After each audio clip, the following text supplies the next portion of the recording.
YouTube channel में आपका स्वागत एवं अभिनंदन है। आज इस वीडियो में बीए द्वितीय वर्ष कला ज्योग्राफी के पेपर के बारे में अध्ययन करेंगे। मैं डॉक्टर परशुराम डांगी आपको ज्योग्राफी का अध्ययन करवाऊंगा। अतः आप पिछले वर्ष भी आपने मुझसे फर्स्ट ईयर में आपने अध्ययन किया है तो आप जानते ही होंगे, और आपको पहले भी आपको समय समय पर बताया गया है कि किस प्रकार से अपना अध्यापन का जो कार्य है अध्ययन करना है और अपने नोट्स बनाने हैं। तो अपने को सबसे पहले जो अपना जो वीडियो था वो मैंने आपको सबसे पहले सिलेबस के बारे में आपको संपूर्ण जानकारी दी थी, और आज अपन ये दूसरा जो वीडियो है इसमें अपन देखेंगे आर्थिक एवं संसाधन भूगोल की जो पेपर है उस पेपर के पहला जो बिंदु ए बिंदु जो है आर्थिक भूगोल की परिभाषा, उस परिभाषा से संदर्भ में ही अपन या उसके अंतर जो क्या अध्ययन करना है, किस किस विद्वानों ने क्या परिभाषा दी है, उस परिभाषा को अपन सामान्यतः देखेंगे। लेकिन सबसे पहले अपन देखेंगे आर्थिक भूगोल जो है वो है क्या। ठीक है, तो आर्थिक भूगोल जो है, आर्थिक भूगोल क्या है? मानव भूगोल की एक प्रमुख शाखा है, क्योंकि भूगोल जो है मुख्य रूप से भूगोल को दो भागों में विभाजित किया जाता है या दो शाखाएं हैं, यानी भौतिक भूगोल और मानव भूगोल। तो मानव भूगोल जो है वो क्या है? मानव के जो पृथ्वी के धरातल पर जो वितरण है और उसकी गतिविधियों का अध्ययन इसमें किया जाता है या क्रियाकलापों का अध्ययन किया जाता है। तो उन के अंतर्गत ही मानव जो है, मानव की जो संपूर्ण जो आर्थिक गतिविधियां हैं उन आर्थिक गतिविधियों का अध्ययन इस आर्थिक भूगोल के अंतर्गत किया जाता है। तो यानी ये जो है, और आर्थिक जो कार्य मानव संपादित करता है तो उसके ऊपर कौन से भौगोलिक कारकों का प्रभाव रहता है और उसकी जो बौद्धिक विकास और उसके पर्यावरण का जो प्रभाव किस प्रकार से आर्थिक क्रियाओं पर पड़ता है, और आर्थिक क्रियाओं पर पर्यावरण का प्रभाव किस प्रकार से पड़ता है, और पर्यावरण पर भी आर्थिक क्रियाओं का क्या प्रभाव पड़ता है, इन सब का अध्ययन अपन इसमें जो आर्थिक भूगोल के अंतर्गत करते हैं। तो आर्थिक भूगोल का विकास यानी कब से हुआ है, और मानव जो सामान्यतः अपन देखें तो पृथ्वी पर आर्थिक क्रियाओं का जो इतिहास है वो मानव इतिहास, मानव विकास के प्रत्यक्ष रूप से ये संबंधित हैं या संबंध रखता है, जिसके अंतर्गत मानव विकास की अवस्था एवं भौगोलिक परिवर्तन के अनुसार इनका स्वरूप भी आर्थिक क्रियाओं का बदलता रहा है। मानव का आर्थिक जीवन समाज के संगठित वर्ग से संबंधित हैं, लेकिन प्राचीन काल में मानव का ज्ञान सीमित था। ये ध्यान रखना अपने को, प्राचीन काल में मानव का ज्ञान सीमित था और वह आदिम तरीके से रहता था तथा उसकी आवश्यकताएं भरण पोषण तक ही सीमित थी। यानी वो केवल अपना जीवन यानी जीने के लिए यानी तक ही वो सीमित रहती थी, उसकी आवश्यकताएं सीमित थी। लेकिन मानव की आवश्यकताओं के विकास के साथ ही उसके व्यवसाय में भी परिवर्तन होते गए हैं। इनमें वातावरण के घटकों के अनुसार अंतर आ गया तथा पृथ्वी तल पर आर्थिक भूदृश्य विकसित हो गए। इस प्रकार आर्थिक भूगोल मानव व्यवसाय के साथ ही पृथ्वी तल पर तत्जनित जो विभिन्न जो आर्थिक भूदृश्यों से भी वो प्रत्यक्ष रूप से संबंधित है। आर्थिक भूगोल का जो विकास जो है सामान्यतः यानी प्रथम विश्व युद्ध के उपरांत से हुआ है, और तथा 20वीं सदी के तृतीय दशक में यह भूगोल की स्वतंत्र शाखा बन गई, और इससे पूर्व आर्थिक क्रियाओं का अध्ययन वाणिज्यिक भूगोल में किया जाता था। इसका जन्म सर्वप्रथम सन 1862 में एंड्री द्वारा लिखित विश्व भूगोल पुस्तक द्वारा हुआ है, और इसमें मुख्यतः विभिन्न देशों के व्यापार संबंधी आंकड़ों एवं तथ्यों का संग्रह था। और सर्वप्रथम 1882 में जर्मन विद्वान गोट्स ने वाणिज्य भूगोल से भिन्न अर्थ में आर्थिक भूगोल को परिभाषित किया था। यानी आर्थिक भूगोल को सर्वप्रथम जो है गोट्स नामक जो विद्वान है, जर्मन विद्वान, उन्होंने परिभाषित किया था। इसी समय ब्रिटेन में चिसोल्म व अमेरिका में व्हाइटबेक व स्मिथ भी वाणिज्यिक भूगोल का ये समर्थक रहे थे। तो आर्थिक भूगोल के प्रारंभिक विकास पर पर्यावरणीय निश्चयवाद का भी प्रभाव था, जिसमें आर्थिक क्रियाओं को प्राकृतिक पर्यावरण से नियंत्रित एवं प्रभावित माना गया। यानी प्रारंभ में क्या है, मानव की जो आर्थिक क्रियाओं को प्राकृतिक पर्यावरण से या नियंत्रित या प्रभावित माना गया। यानी इसको अपन नियतिवाद या निश्चयवाद के नाम से भी जानते हैं। और 20वीं शताब्दी के प्रारंभिक दशकों में भूगोल के फ्रांसीसी संप्रदाय द्वारा मानव की आर्थिक क्रियाकलापों को प्राकृतिक शक्तियों के प्रभाव से मुक्त माना गया। इस विचारधारा को संभववाद कहा गया। यानी इसमें क्या है, मानव के जो क्रियाकलाप है वो प्रकृति को या प्रभावित करते हैं। यानी स्वतंत्र रूप से मानव अपने क्रियाकलापों को कर सकता है, जिसके संस्थापक विडाल डिला ब्लास थे संभववाद के, ये ध्यान रखना है अपने को। और लुसियन फेब्रे ने जो है इस शब्द का सर्वप्रथम प्रयोग किया था। उसके बाद में बहुत सारे विद्वानों ने इसके संदर्भ में जो अलग अलग जो अपने मत रखे थे, जिसमें नवनिश्चयवाद का भी इसमें जो है टेलर ने विकास किया था।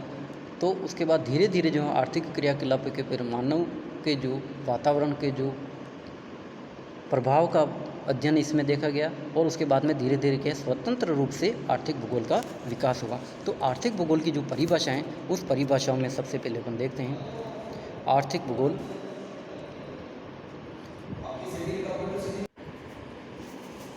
तो आर्थिक भूगोल की जो परिभाषा है, उस परिभाषाओं में अनेक विद्वानों ने अपना अपना योगदान दिया है। तो सबसे पहले अपन देखेंगे आर्थिक भूगोल की जो परिभाषा है, उस परिभाषा में R.E. मर्फी के अनुसार आर्थिक भूगोल की क्या परिभाषा है। तो आर्थिक भूगोल जो है R.E. मर्फी ने बताया कि आर्थिक भूगोल मनुष्य के जीविकोपार्जन, यानी आर्थिक भूगोल मनुष्य के जीविकोपार्जन की विधियों में एक स्थान से दूसरे स्थान पर मिलने वाली समानताओं और विषमताओं का अध्ययन स्टडी करता है। तो यानी R.E. मर्फी ने जो बताया है, मुख्य रूप से क्या है, आर्थिक भूगोल में मनुष्य के जीविकोपार्जन, यानी जीविकोपार्जन के लिए जो भी एक्टिविटीज़ जो करता है, उनमें एक स्थान से दूसरे स्थान पर जो मिलने वाली समानताएं एवं विषमताओं का अध्ययन किया जाता है, उसको क्या कहते हैं, आर्थिक भूगोल कहते हैं। किसके अनुसार, R.E. मर्फी के अनुसार। अब है F. जॉन्स के अनुसार जो है आर्थिक भूगोल की क्या परिभाषा है। तो इसमें जो है अपन देखते हैं आर्थिक भूगोल की जो परिभाषा है, उसमें आर्थिक भूगोल उत्पादन व्यवसाय, आर्थिक भूगोल क्या है, उत्पादन व्यवसायों का अध्ययन करता है। कुछ प्रदेश विशेष क्यों विविध वस्तुओं का उत्पादन तथा, यानी कुछ प्रदेश विशेष क्यों विविध वस्तुओं के उत्पादन तथा निर्यात में अग्रणी है तथा क्यों कुछ दूसरे प्रदेश इन वस्तुओं की आयात तथा उपभोग में प्रमुख हैं, इसकी व्याख्या करता हैं। यानी आर्थिक भूगोल जो है जॉन्स के अनुसार क्या है, आर्थिक भूगोल में मुख्य रूप से जो अपन बात करें, यानी कुछ प्रदेश विशेष क्यों विविध वस्तुओं के उत्पादन तथा निर्यात में अग्रणी हैं और क्यों कुछ दूसरे जो प्रदेश इन वस्तुओं के आयात तथा उपभोग में प्रमुख हैं, इसकी व्याख्या आर्थिक भूगोल में की जाती है। ये बताया था जॉन्स ने। अब अगला जो विद्वान है गॉट्स, जिन्होंने क्या है आर्थिक भूगोल की परिभाषा दी थी सर्वप्रथम। तो इनका जो योगदान है, तो इन्होंने भी आर्थिक भूगोल की जो परिभाषा सर्वप्रथम दी थी। तो आर्थिक भूगोल जो है गॉट्स के अनुसार क्या है, आर्थिक भूगोल में विश्व के विभिन्न भागों की प्रकृति आर्थिक भूगोल क्या है? विश्व के विभिन्न भागों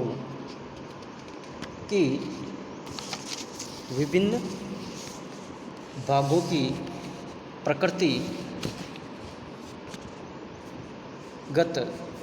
प्रकृतिगत विशेषताओं का वैज्ञानिक विवेचन किया जाता है।